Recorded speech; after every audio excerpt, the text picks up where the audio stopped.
wins to Prost 7. Senna clinched the championship in Japan.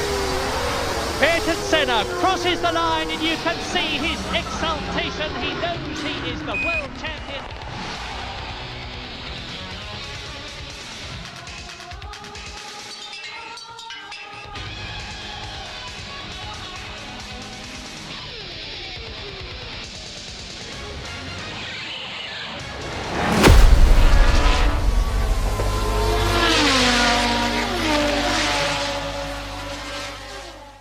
Volvemos a la Fórmula 1. A inicios de los 80, la escudería que marcaba el paso era Lotus. Hablamos de esto en el video de la semana pasada con el Lotus, con su proyecto GT1. Cuando Lotus ya no logró seguir con su hegemonía en la Fórmula 1, hubo un equipo que tomó la batuta. Este fue McLaren. Ellos se convirtieron en la fuerza dominante de la Fórmula 1 durante esos años.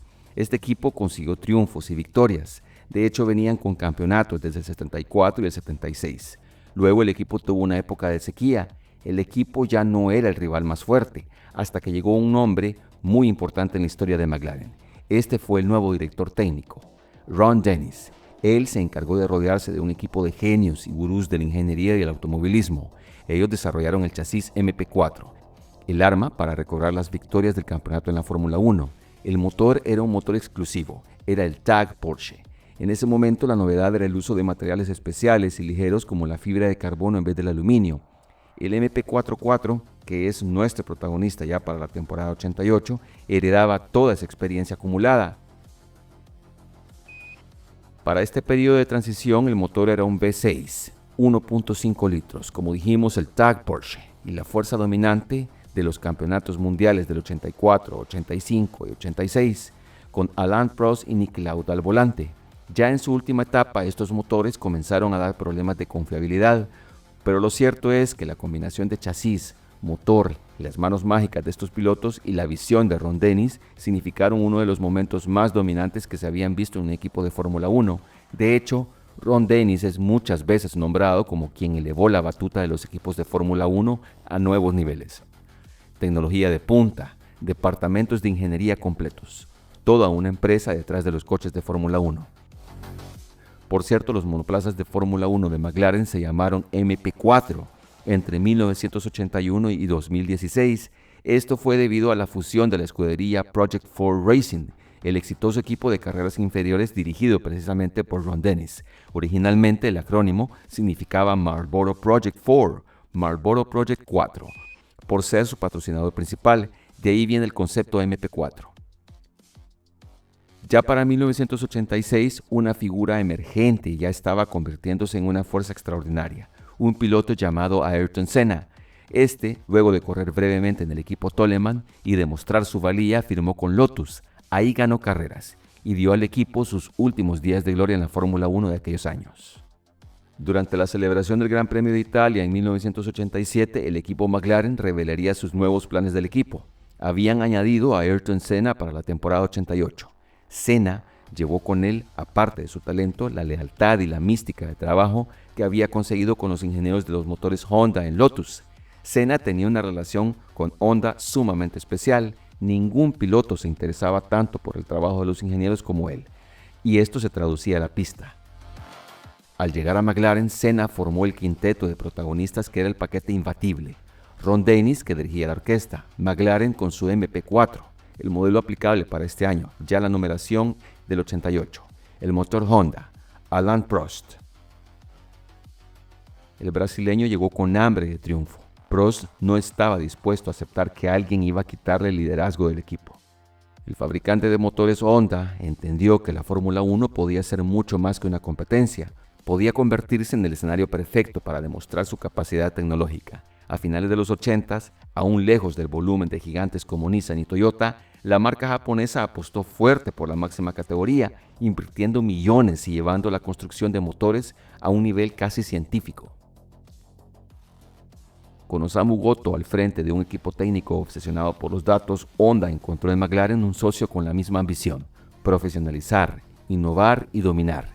De esa unión nació una de las alianzas más legendarias de la Fórmula 1, McLaren-Honda. A Osamu Goto, de hecho, lo mencionamos en el video del Ferrari 412 T2, el último V12 en ganar una carrera de Fórmula 1. Él, luego de Honda, migró a Ferrari.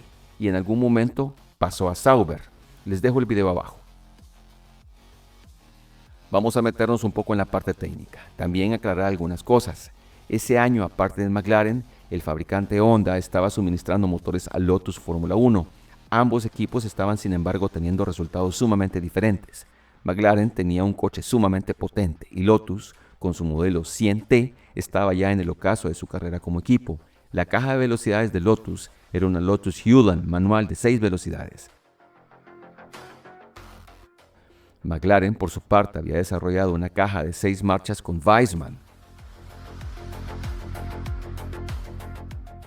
El motor Honda era bueno, sumamente bueno, pero el chasis y las manos expertas de Prost y Senna, junto con las mentes maestras detrás del MP44, son los que daban la diferencia de desempeño.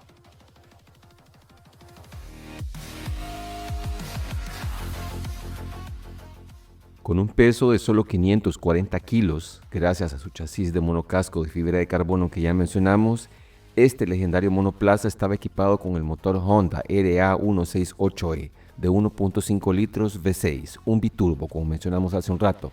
Este generaba 675 caballos de fuerza a unas 12.500 RPM, utilizando un combustible especial de tolueno desarrollado por Shell para consolidar su histórico legado en las pistas.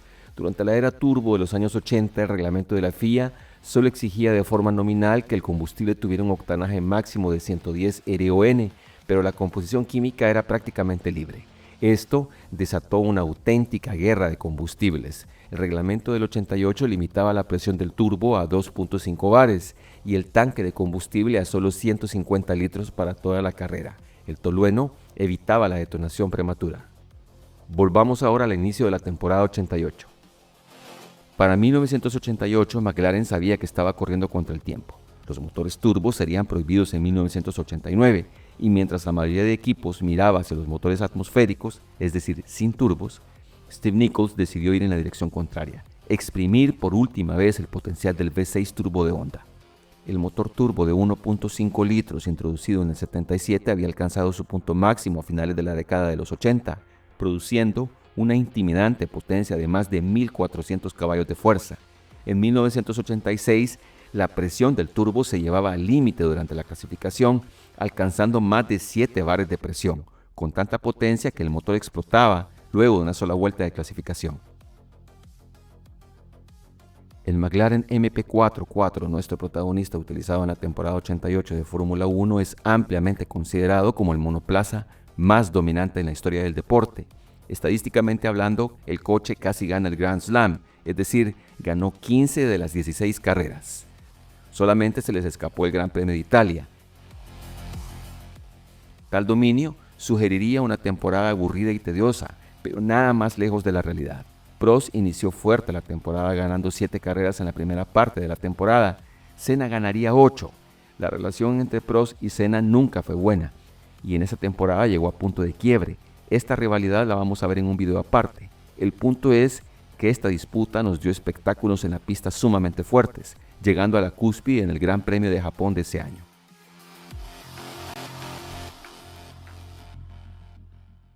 Nuestro protagonista fue diseñado por Steve Nichols y Gordon Murray, dos nombres claves en la historia de McLaren.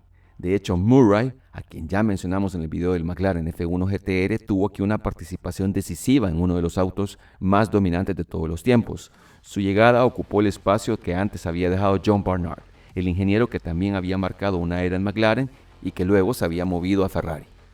Barnard entendía muy bien el nivel de amenaza que representaba aquel proyecto. Desde Ferrari calculaba que el nuevo V6 Turbo de Honda podía tener unos 150 caballos más que cualquier otro coche de la parrilla, y lo más inquietante para sus rivales era que el consumo tampoco parecía ser un problema. En otras palabras, McLaren no solo tenía un gran chasis, tenía una máquina construida para cerrar la era turbo con autoridad. Aunque los nombres Steve Nichols y Gordon Murray suelen llevarse la mayor parte del reconocimiento, el McLaren MP44 fue en realidad el resultado del trabajo de un extraordinario equipo de ingenieros. Matthew Jeffries fue el responsable del diseño del monocasco y de la suspensión delantera, mientras que Bob Bell lideró buena parte del desarrollo del aerodinámico. La documentación técnica de McLaren y Honda deja claro que el éxito del McLaren MP44 no nació de un solo genio. sino que de un grupo de especialistas que trabajó en perfecta sincronía para construir uno de los monoplazas más exitosos de todos los tiempos. Existe un detalle muy interesante en la historia del MP44. 2 años antes, Gordon Murray había diseñado para Brabham el radical VT55, un monoplaza extremadamente bajo que buscaba reducir el área frontal y llevar un flujo de aire mucho más limpio hacia el alerón trasero. La idea era brillante, pero el proyecto fracasó debido, entre otros factores, a los problemas de integración del motor BMW, la transmisión y la fiabilidad del conjunto. Cuando Murray llegó a McLaren, aquella filosofía de diseño no se perdió, más bien migró. Steve Nichols tomó la dirección del proyecto MP44 y, junto con el resto del equipo de ingeniería, desarrolló un monoplaza completamente nuevo que aprovechó muchas de esas ideas de perfil bajo, ahora combinadas con el compacto motor Honda V6 y un paquete aerodinámico mucho más refinado. El resultado fue transformar un concepto que nunca pudo demostrar todo su potencial en uno de los monoplazas más dominantes de la historia de la Fórmula 1. El MP44 apenas sufriría cambios durante la temporada, salvo la conocida modificación de los snorkels, que según entiendo fue innecesaria, pues se hizo atribuyéndole problemas de estabilidad que luego se descubrió que eran por parte de la suspensión. Nuestro protagonista escondía otra clave: su perfil extremadamente bajo obligaba al piloto a ir más reclinado, una solución que pronto marcaría el camino de la Fórmula 1 moderna. Senna se adaptó con naturalidad. Prost, sin embargo, era más bajo y prefirió una postura alta y erguida, y el equipo pudo ajustar las máquinas para no alterar la esencia del diseño. Todo el MP44 parecía pensado para ganar eficiencia, el centro de gravedad más bajo, menos resistencia al avance y un flujo de aire más limpio hacia el alerón trasero. Honda incluso logró construir un motor unos 27 milímetros más bajos, permitiendo llevar el concepto todavía más lejos. El resultado, bajo la dirección de Steve Nichols y con la influencia de Gordon Murray, fue un salto aerodinámico cercano al 16%. En honor a la verdad, McLaren no solo estaba en un nivel superior, muchos de sus rivales directos estaban en plena transición técnica. Ferrari seguía apostando por el F187 o el 88C, es decir, una evolución del coche anterior, todavía con un motor V6 turbo de 1.5 litros. De hecho, logró terminar segunda en constructores y fue la única escudería capaz de romper la racha de McLaren, con la emotiva victoria de Berger en Monza que acabamos de mencionar. Williams, por su parte, había perdido los motores Honda y tuvo que competir con el FW12 impulsado por un motor Judd V8 atmosférico de 3.5 litros. Ellos migraron a la siguiente regulación. El golpe fue enorme. De dominar la Fórmula 1, pasó una temporada sin victorias, con apenas 2 podios y totalmente lejos de la victoria principal. Benetton, en cambio, apostó temprano por el futuro. Su coche, el B188, usaba un Ford V8, el DFR Cosworth, atmosférico de 3.5 litros. No tenía la potencia brutal de los turbos, pero sí una base sólida, confiable y competitiva, suficiente para cerrar el año en tercera en constructores. La rivalidad entre Alain Prost y Ayrton Senna fue creciendo carrera tras carrera hasta alcanzar el punto de no retorno. Un año después, en el 89, también en Japón, ambos colisionaron luchando por el campeonato.